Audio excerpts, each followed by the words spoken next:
Hi, I'm Josh McDonald. And I'm Miranda Materi, and we are Hand Therapy Academy. We're going to talk today about our fieldwork students, what we ask of them for assignments, why we have those assignments for them, and maybe what we did back when we were students, if we can remember that far back. Yeah, and this one I would be interested in hearing our audience's comments on what they have their students do, because I think we hear a variety of things from our students, and sometimes our students complain about our assignments we give them. Yeah, it's interesting to hear students. I have as many students say that they liked the assignments and the purpose they served as I have students that say, like, this is too much work. And so maybe it's somewhere in the middle.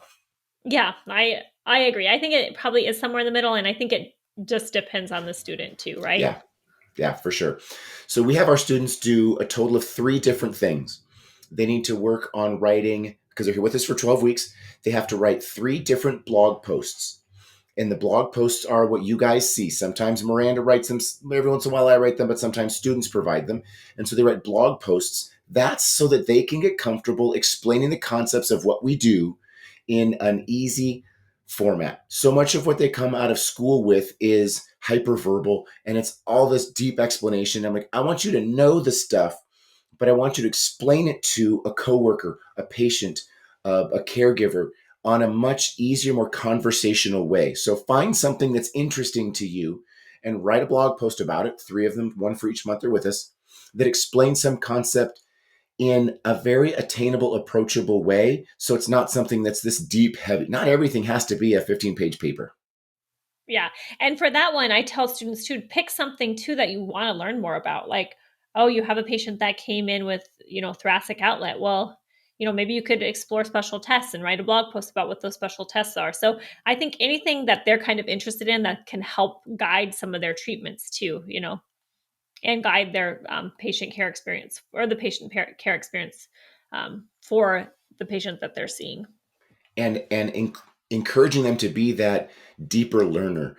Like, this is what you go do outside of work as a new grad. You go, like, what should I do with this patient, and what are some fun things, and looking at treatment ideas and looking at fun activities, and like, okay, that's the kind of thing you need to be doing.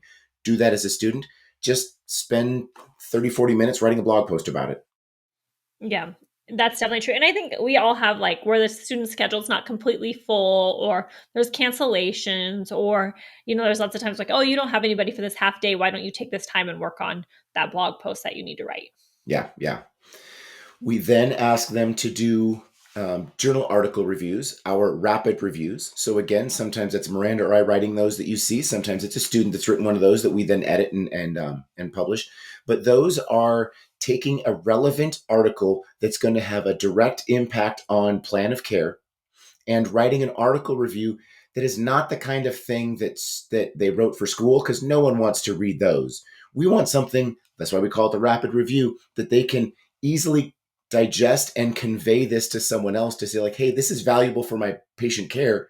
Here it is for someone else to benefit from too. Yeah, and I love getting these from students, and I think if they're done well, students enjoy them too because it really can change your clinical practice, right? So sometimes I'll have students present. I'll never forget. I have one presenting where ultrasound helps with bone healing, with at certain parameters and settings, and we had a patient that was struggling, so we were able to apply those concepts instantaneously, and I think the student feels good, the patient feels like we're invested in their care, and we're looking up what's the latest and greatest. And so I think the article reviews and the rapid reviews, I really love when students do those. And it comes from a really genuine place of, let's make your patients' lives better, or maybe there's something I shouldn't be doing, or like making the day-to-day practice in the clinic better. We're not just picking random articles about a surgery technique. Let's pick something that student is going to benefit from, because they need to be reading research on their own long after they graduate, but also hopefully sharing and making other people's experiences better, both patients in the clinic, ours as educators too. Sometimes, like Miranda said, we learn a ton from receiving those from students. Yeah, and a lot of times students will come and ask us questions, and like I think a lot of times too, we might not know the answer, right? We'll be like, well, I don't know what the latest is on that. Why don't you go look that up? And if you find a good article, that would be a great thing that you can teach me and teach, everyone else. Yeah, yeah. And be able to do it in a non 15-page format. Like those article reviews, let's just get to the important stuff. Let's skip the T scores and let's skip some of that stuff. Get to the important stuff that we can use on a day to day basis. Yeah. For sure. The other thing we have them do is write three different, typically three, there's some variation depending on the diagnoses they pick, but three different evidence based treatment guidelines.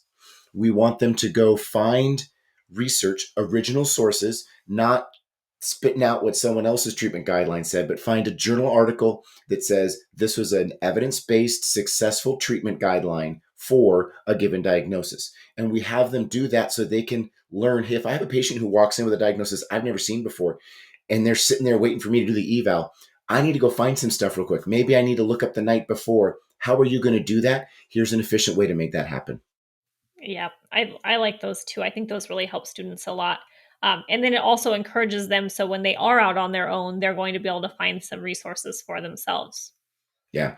It is an interesting exercise sometimes to realize how little of what we do is evidence based. Like, try to find an evidence based treatment guideline that's clear for lateral epicondylalgia. Like, there's a whole bunch of people that will say what you should or shouldn't do as an individual, like, you should do needling, or you shouldn't do eccentric, or you should do eccentric. But what should I do from when they walk in the door to when they're discharged, and how long should that take? That's just not out there. For as prominent a diagnosis as that is, sometimes it's very hard to find that stuff. And that's kind of enlightening for students to realize, well, sometimes we're just kind of using, making it up based on what other people showed us, but there's not like a hard and fast, this is what to do. Yeah. So I think those are really great. I know other places they have students do presentations, so they might have to get up and talk to a bunch of doctors or the rehab department. Um, and that's not something that I've really had my students do because we're usually such a small clinic and um, are always sharing information in more of an informal format. Yeah, we've taken that out too. It's something I had to do at my rotations when I was a level two student. I did one at Mayo Clinic presenting to the entire therapy staff, and then at my pediatric rotation, I presented stuff to the therapist there. But like Miranda said, we're such a small clinic; it's kind of this artificial. We just kind of start doing it, but it's not really like a, yeah. It doesn't really apply in our setting as much. Yeah. And I think when students complain about the projects, or maybe that we don't hear it directly, sometimes we hear it from their school. We always have an argument for why they're doing it, and I think the students that really invest the time see the value in it. Yeah, yeah. And it is a lot of work, but these rotations are a lot of work. And so I had a stretch of two or three students, and I started to second guess and say, like, maybe I shouldn't be asking them to do nine different projects, although six of them, the journal article reviews and the blog posts, are things that are, spend 20, 30 minutes researching it, maybe a little bit more, spend 20, 30 minutes writing it. It should be a flow thing. Do it in cancellations. These are things that can happen in a more organic way. And I think Miranda's right. The students that have told me, no, I got a lot out of that. There's a reason why you had us do that, and I got value out of it, kind of encouraged me to keep those assignments on.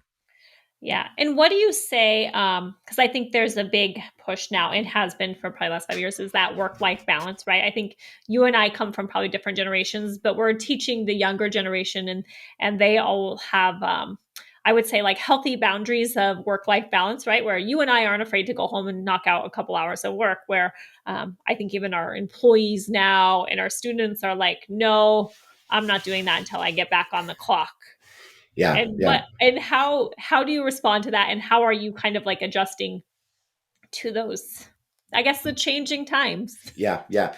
I want my therapists to not take notes home, but that doesn't come instantly. Like all of the skills of therapy, being able to write your notes efficiently while you're at the clinic takes time to learn that skill. So I'll encourage the new grads, like, hey, I don't want you to have to take notes home, but you're going to have to right off the bat. Same thing with students. That's part of the learning process. And if you don't think teachers are taking work home, and if you know, yeah, you're getting paid to do a job, but sometimes you're not yet capable of doing that job within this workday. So if you want to make less, well, I can pay you less for less caseload so you have that time, but know that a manageable caseload requires a certain amount of workload. And until you are good enough to do that while you're at the clinic, it's okay to take some of that stuff home. But I don't want you to have to. I want you to get good enough. You don't need to take that stuff home. Yeah. That being said, I do not have good work-life balance. I know.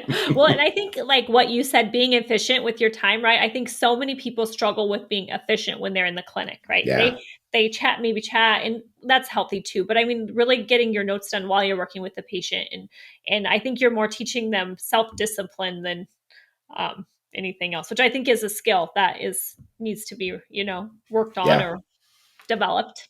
Without sounding like the grumpy old man, I think half of work life balance is saying, I'm not going to take your work home with me to my personal space.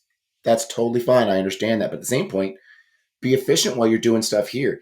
I know it's possible because I have therapists who don't need to take their notes home and they are efficient about getting stuff done in the clinic.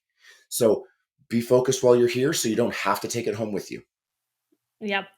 Same. And I think people, I I think someone was telling me more about like work life harmony than like a balance. So when you have the energy to do the stuff, do it, right? So I might come home and hang out with my kids for a few hours and then be like, oh, I can knock this project out in 45 minutes. So I think it's just, I guess, how you probably view it and Yeah. your Yeah. perception of it. I chose not to stay 5, 10 minutes later last night to finish a note. I brought it home because I just wanted to get home, get something to eat. I needed to do. And then this morning I finished writing that note. So it was done within 12 hours, but I made that choice. That was my choice. But I didn't stay at work to finish it because I wanted to find that harmony. All right, lots of interesting topics there. Share with us how you what projects you had as a student, maybe what you liked, what you didn't like, or what you found helpful. And you can always reach out to us, info@handtherapyacademy.com email, or on our social media platforms at Hand Therapy Academy.